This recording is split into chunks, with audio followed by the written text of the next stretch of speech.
ദൈവനാമത്തിന് മഹത്വം ഉണ്ടാകട്ടെ. യാക്കോബിൻ്റെ ലേഖനം 1-ാം അധ്യായം 23-24 വാക്യത്തിൽ വായിക്കുന്ന, ഒരുത്തൻ വചനം കേൾക്കുന്നവനെങ്കിലും ചെയ്യാത്തവനായിരുന്നാൽ അവൻ തൻ്റെ സ്വാഭാവിക മുഖം കണ്ണാടിയിൽ നോക്കുന്ന ആളോടൊക്കുന്നു. അവൻ തന്നെത്താൻ കണ്ടു പുറപ്പെട്ടു താൻ ഇന്ന രൂപം ആയിരുന്നു എന്ന് ഉടനെ മറന്നുപോകുന്നു. ദൈവവചനത്തിൻ്റെ മുമ്പാകെ നാം ഇരിക്കുമ്പോൾ ഒരു കണ്ണാടിയുടെ മുമ്പിൽ ഇരിക്കുന്നത് പോലെയാണ്. നമ്മെ തന്നെ നമുക്ക് കാണാൻ കഴിയും.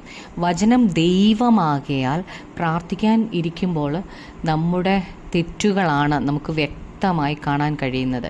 വചനം കേൾക്കുമ്പോൾ നമ്മെ തന്നെ കണ്ടിട്ട് മറന്നു കളവാനല്ല, സങ്കടപ്പെട്ട് ദുഃഖിച്ച് കരവാനാണ് യാക്കോബ് നമ്മളോട് പറയുന്നത്.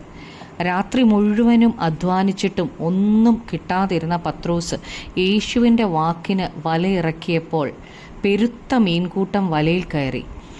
എന്നാൽ യേശു ക്രിസ്തുവിൻ്റെ കാൽക്കൽ വീണ് പത്രോസ് തൻ്റെ പാപത്തെക്കുറിച്ച് ബോധ്യമായിട്ട് തന്നെ വിട്ടു പോകണേ എന്നാണ് യേശുവിനോട് നിലവിളിച്ചത്. ഉസിയ രാജാവ് മരിച്ച ആണ്ടിൽ കർത്താവ് ഉയർന്നും പൊങ്ങിയുമുള്ള സിംഹാസനത്തിൽ ഇരിക്കുന്ന കണ്ട യെശയ്യാ പ്രവാചകൻ നിലവിളിച്ചത്, എനിക്ക് അയ്യോ കഷ്ടം, ഞാൻ നശിച്ചു, ഞാൻ ശുദ്ധിയില്ലാത്ത അധരങ്ങളുള്ള ഒരു മനുഷ്യൻ എന്നാണ്.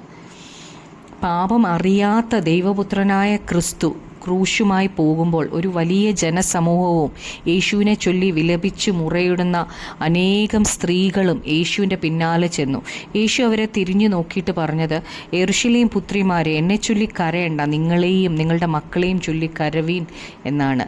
നമ്മുടെ ഹൃദയത്തിൻ്റെ ശുദ്ധീകരണത്തിനായിട്ട് സങ്കടപ്പെട്ട് ദുഃഖിച്ച് നമുക്ക് കരയാം, പ്രാർത്ഥിക്കാം. നമുക്ക് മനുഷ്യരെ തങ്ങളുടെ പാപത്തിൽ നിന്ന് രക്ഷിപ്പാൻ വന്ന യേശുവിൻ്റെ മുമ്പാകെ ഞങ്ങൾ ഇരിക്കുമ്പോൾ ഞങ്ങളെ തന്നെ കാണുവാനും ദുഃഖത്തോടെ ഞങ്ങളുടെ പാപങ്ങളെ ഓർത്ത് കരയാനുമുള്ള കൃപ ഞങ്ങൾക്ക് തരണമേ കർത്താവേ. പരിശുദ്ധാത്മാവിനാൽ ഞങ്ങളുടെ ജഡികമായ എല്ലാ സ്വഭാവങ്ങളെ ജയിപ്പാനും വിശുദ്ധിയിൽ ജീവിക്കാൻ ഞങ്ങളെ സഹായിക്കണമേ. യേശു ക്രിസ്തുവിൻ്റെ നാമത്തിൽ തന്നെ.